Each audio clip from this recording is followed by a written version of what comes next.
کا میلا اور گدلا پانی پی کر بھی لوگ 100 سال جی لیتے تھے۔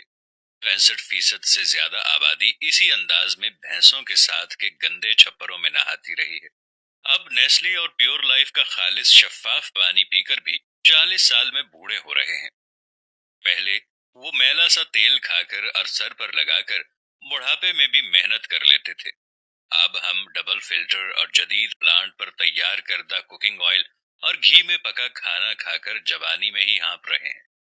پہلے وہ ڈلے والا نمک کھا کر بیمار نہیں پڑتے تھے، اب ہم آیوڈین ملا نمک کھا کر ہائی اور لو بلڈ پریشر کا شکار ہیں۔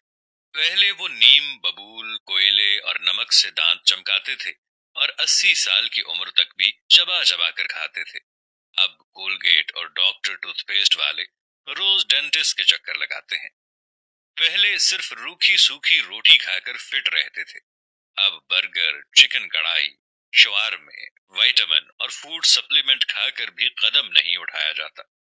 پہلے لوگ پڑھنا لکھنا کم جانتے تھے مگر جاہل نہیں تھے، اب ماسٹرز لیول ہو کر بھی جہالت کی انتہا پر ہیں۔ پہلے حکیم نبض پکڑ کر بیماری بتا دیتے تھے، اب اسپیشلسٹ ساری جانچ کرانے کے لیے گھر کے سارے برتن تک بکوا دیتے ہیں، پھر بھی بیماری نہیں جان پاتے۔ پہلے وہ 7-8 بچے پیدا کرنے والی مائیں 80 سال کی ہونے پہ بھی کھیتوں میں کام کیا کرتی تھیں، اب پہلے مہینے سے ڈاکٹر کی دیکھ بھال میں رہتے ہوئے بھی بچے آپریشن سے ہوتے ہیں اور 2 بچوں کے بعد عورت کا دی اینڈ ہو جاتا ہے۔ پہلے کالے پیلے گڑ کی مٹھائیاں ٹھوس ٹھوس کر کھاتے تھے، اب مٹھائی کی بات کرنے سے پہلے ہی شوگر کی بیماری ہو جاتی ہے۔ پہلے بزرگوں کے کبھی گھٹنے نہیں دکھتے تھے، اب جوان بھی گھٹنوں اور کمر درد کا شکار ہیں۔ پہلے 100 واٹ کے بلب ساری رات جلاتے اور 200 واٹ کا ٹی وی چلا کر بھی بجلی کا بل 200 روپے مہینہ آتا تھا، اب 5 واٹ کا LED انرجی سیور اور 30 واٹ کے LED ٹی وی میں 2000 فی مہینے سے کم بل نہیں آتا۔ پہلے خط لکھ کر سب کی خبر رکھتے تھے، اب ٹیلی فون، موبائل فون، انٹرنیٹ ہو کر بھی رشتہ داروں کی کوئی خیر خبر نہیں ہوتی۔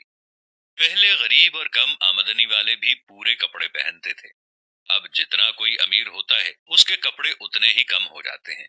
سمجھ میں نہیں آتا کہ ہم کہاں کھڑے ہیں۔ بات صرف پہلے اور اب کی نہیں، بات صرف ہمارے اس کنکریٹ کے جنگل یعنی شہروں کی طرف صرف اچھے مستقبل اور تہذیب کے نام پر اپنی تہذیب کا دیسی اور خالص رہن سہن چھوڑ کر اندھا دھند بھاگے چلے آنے کی ہے۔ اپنا خالص دیسی پن ترک کر کے مہذب نظر آنے کے دھوکے میں غریب الوطنی اختیار کر کے پردیسی ہو جانے کی ہے۔ جس چیز کو ہم ترقی یافتہ ہونا سمجھ رہے ہیں، وہ ٹیکنالوجی، وہ سہانے مستقبل کے نام پر دھیرے دھیرے تساہل پسندی، نازک مزاجی اور بظاہر محفوظ ہو جانے کا جھانسا دے کر اپنی مصنوعات اور خدمات پر خرچ کروانے کا عادی بنا دینے کا طریقہ ہے جو 300 سال سے صنعتکاروں نے اختیار کیا ہوا ہے، جو آخر مفت سروس فراہم کرنے کے نام پر بھی آپ کو خود ایک پروڈکٹ بنا کے استعمال کرنے کے قابل بنا لیتا ہے، جیسے مفت کالز، مفت انٹرٹینمنٹ اور مفت رابطہ دراصل آپ کا مصنوعات کے طور پر استعمال ہے۔ ٹیکنالوجی کا درست طریقے اور سمت میں استعمال کرنا سیکھیے، ورنہ آپ یہی سمجھتے رہیں گے کہ شاید آپ ٹیکنالوجی استعمال کر رہے ہیں اور یہ آپ کو اسی طرح بھرپور استعمال کر کے ایک طرف پھینک دے گی اور اگلے شکار کی طرف بڑھ جائے گی۔ اے پاک پروردگار، ہم سب پر اپنا رحم و کرم فرما، خاص طور پر پاکستان کو اس مشکل دور میں